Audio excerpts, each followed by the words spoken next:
அன்றியும் அவர் அவர்களுடனே கூடி வந்திருக்கும் போது அவர்களை நோக்கி, யோவான் ஜலத்தினாலே ஞானஸ்நானம் கொடுத்தான்,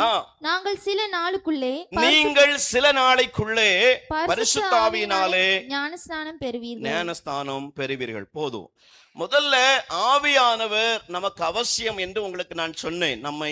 நம்மை எல்லா விதமான ஏமாற்றத்திற்கும் விலக்கி பாதுகாப்பார். இந்த கடைசி காலங்களில் நம்ம ஓட்டங்களை தடை பண்ண துடிக்கிற, ஓட்டங்களை ஸ்தோத்திரம் தள்ளி நினைக்கிற, நம்மை தேங்க பண்ண நினைக்கிற எல்லா சதி திட்டங்களையும் பிசாசு போட்டுட்டே இருப்பான். இதெல்லாம் உடைக்கிறதுக்கு எல்லாரும் ஆவியானவரை பெற்றுக்கொள்ள வேண்டும். இந்த ஆவியானவர் நமக்குள்ள பெற்றுக்கொள்வதற்கு நாம என்ன செய்ய ஆவியானவர் சொல்லுவார்னா, நம்மை அவர் முதலில் ஆயத்தப்படுத்துவார். ஆமென் சொல்லுங்க. ஆயத்தப்படுத்துவார். பைபிள் சொல்லுகிறது, இயேசு கிறிஸ்து சீசர்களிடம் சொல்லுகிறார், ஆகையால் நீங்கள் எருசலேமை விட்டு போகாமல் என்னிடத்தில் கேள்விப்பட்ட பிதாவின் வாக்குத்தத்தம் நிறைவேற காத்திருங்கள். அப்போ இந்த ஆவியானவர், ஒருவேளை நீங்க அந்நிய பாஷை அபிஷேகம் பெற்றவங்க இந்த வார்த்தையை கேட்கும் போது நீங்க நினைக்கலாம், நான் ஏற்கனவே அந்நிய பாஷை அபிஷேகம் பெற்றுக்கொண்டேனே.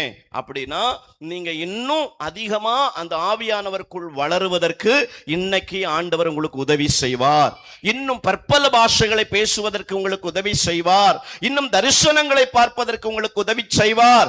ஆவியானவர் எல்லார் மேலையும் இன்றைக்கு வல்லமையாய் இறங்க போகிறார். மகிமையான காரியங்களை ஆவியானவர் செய்ய போகிறார்.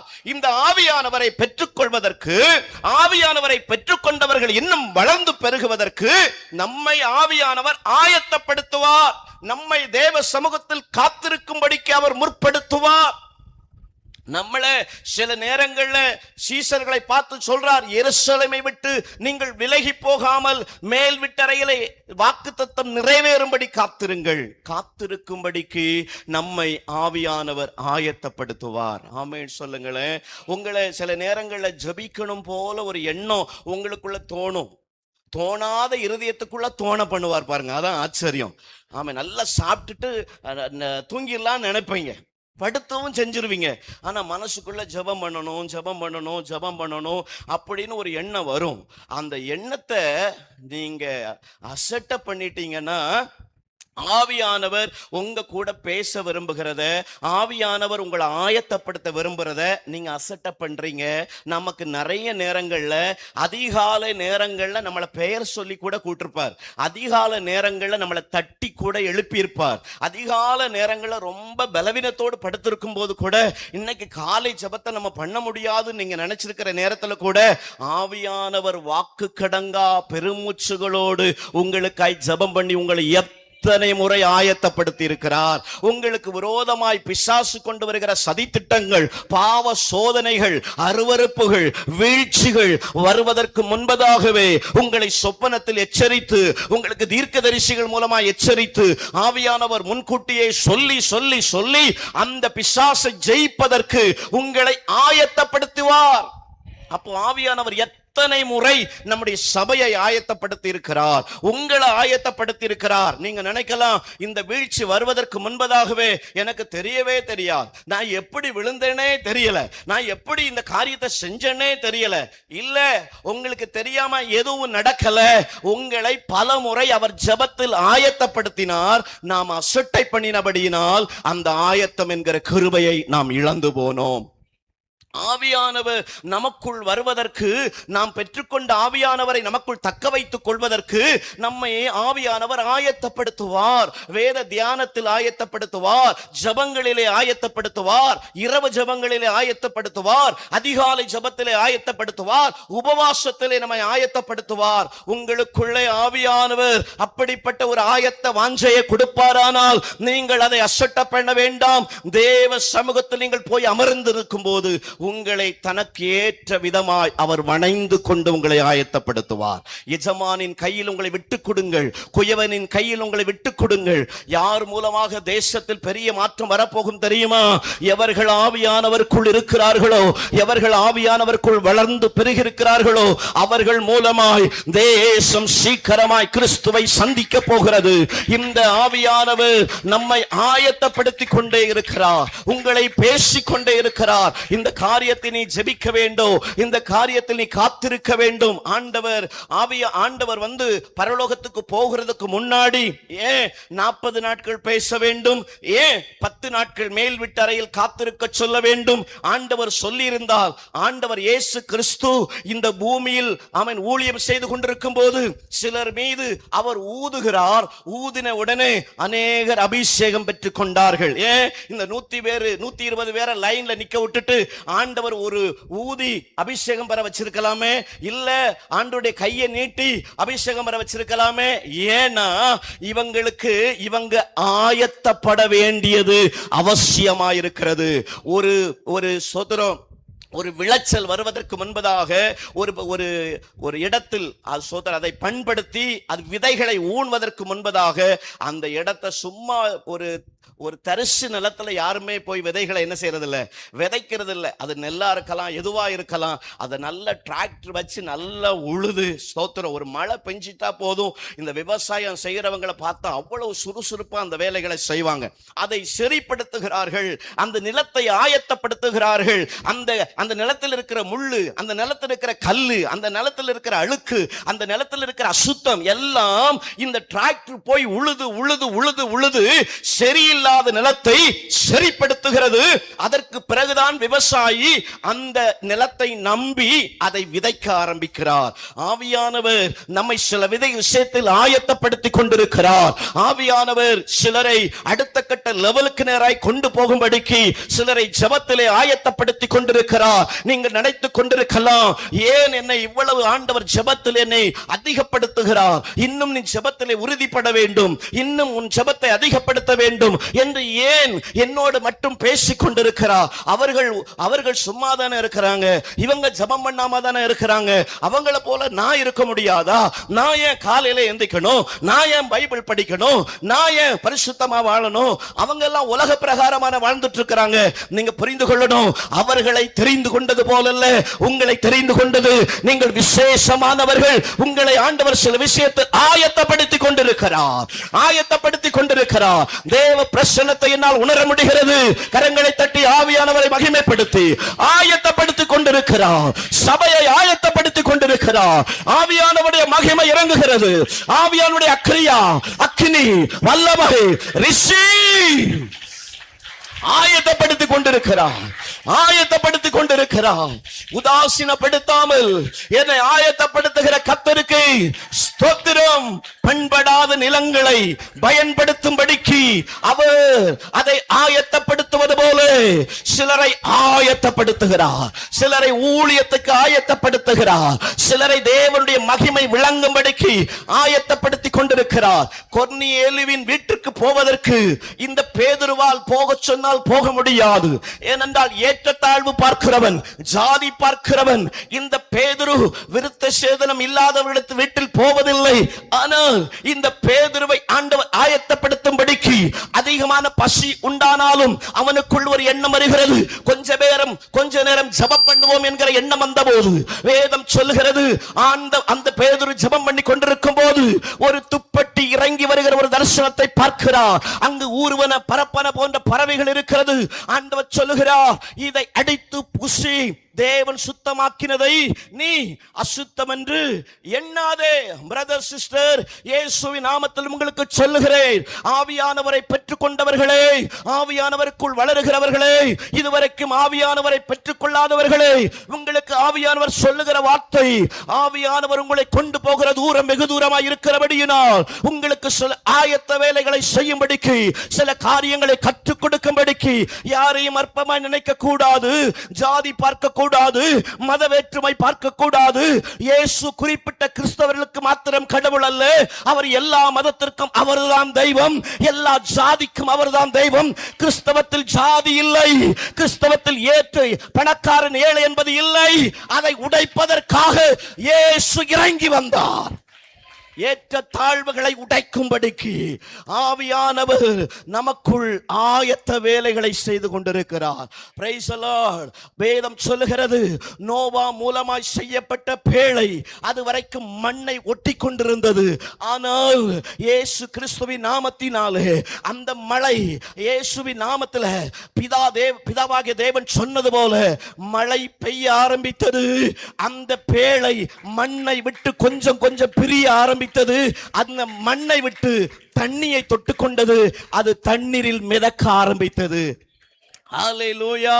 இயேசுவின் நாமத்தில் இன்றைக்கு ஆவியானவர் உங்கள் பேழையாகிய உங்க ஆவி ஆத்துமா சரீரத்தை நம்ம சபையின் மூலமாய் இவ்வளவு நாளும் உருவாக்கினார்.